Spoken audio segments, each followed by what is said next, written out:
A very good morning and welcome to this morning's edition of the S101's Visual Radio for the Newsfirst team. I'm Jed Abdin. We start off with a look at your headlines.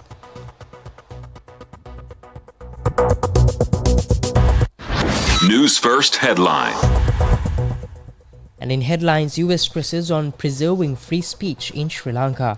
Pathfinder Foundation founder urges bold economic reforms. Maldives gets IMF debt warning. And in sports, President extends best wishes to T20 World Cup team. And now your news in detail.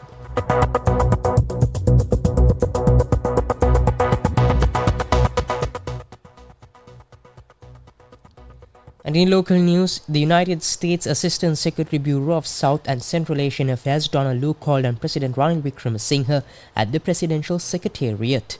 During the meeting, extensive discussions were held regarding Sri Lanka's economic recovery strategies, while President Wickremesinghe's unwavering dedication and commitment to implementing the economic reform program was highly appreciated.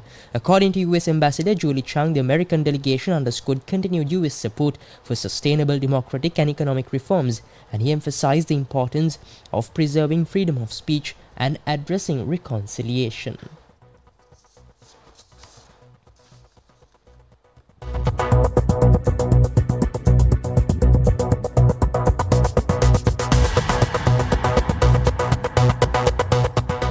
And moving on to more local news, Milinda Morogoda, the founder of the Pathfinder Foundation, spoke about the rapid economic growth need for Sri Lanka and said that such an economic transformation can only take place if the political formation governing the country is unequivocally committed to deep economic reforms that are predicated on clear policies based on competitiveness, privatization and small government.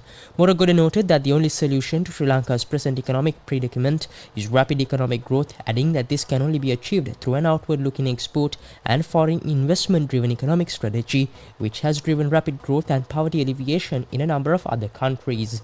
He said that if Sri Lanka is to come out of this economic collapse, the country will require annual growth rates of over 5% for the next 10 years. Present forecasts do not expect the economy to grow at more than 3%, said Morogoda, noting that in such a scenario, even after restructuring, Sri Lanka's ability to service her debt could come into question, resulting in repeated restructuring and austerity that goes with it. He said that therefore it is critical that all political parties and society at large come to terms with the fact that economic reform and privatization are inherent components of any successful development program.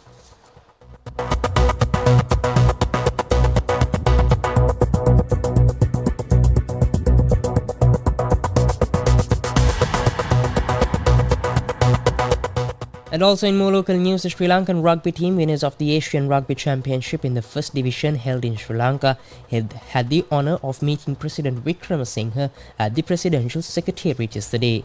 The President expressed the nation's profound pride in this significant triumph, marking a momentous achievement after several years. The President applauded the players' remarkable skills and offered his heartfelt congratulations on their achievement.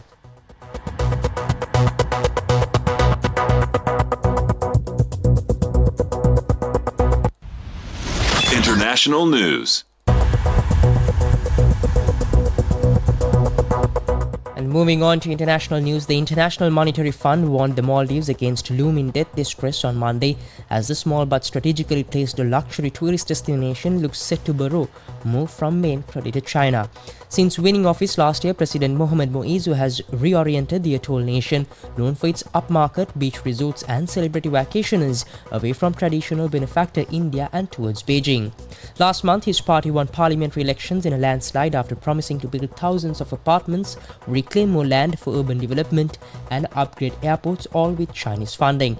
Without naming the archipelago's main leader, the IMF said the Maldives remained at high risk of external and overall debt distress without significant policy changes.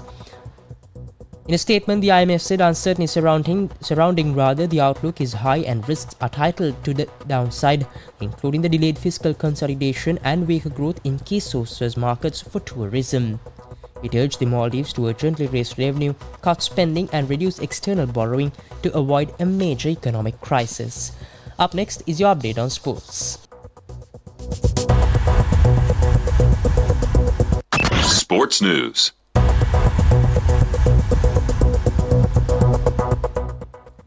And in sports, President Ranil Wickremesinghe extended his well wishes to the Sri Lankan cricket team as they embark on their journey to participate in the upcoming 2020 World Cup cricket tournament set to take place in America and the West Indies from the 1st of June to the 29th of June. In a meeting held at the Presidential Secretariat last afternoon, the President engaged in a friendly conversation with the team led by Wanidhu Hasaranga, offering words of encouragement and congratulating them on representing the nation with distinction. Scheduled to depart the island this morning, the Sri Lankan cricket squad comprising 15 players received commendations from the President for their commitment to achieving success on the international stage. And with that, we wrap up this edition of the S101's Visual Radio for the Newsfirst team. I've been Dread Abding. Have a nice day.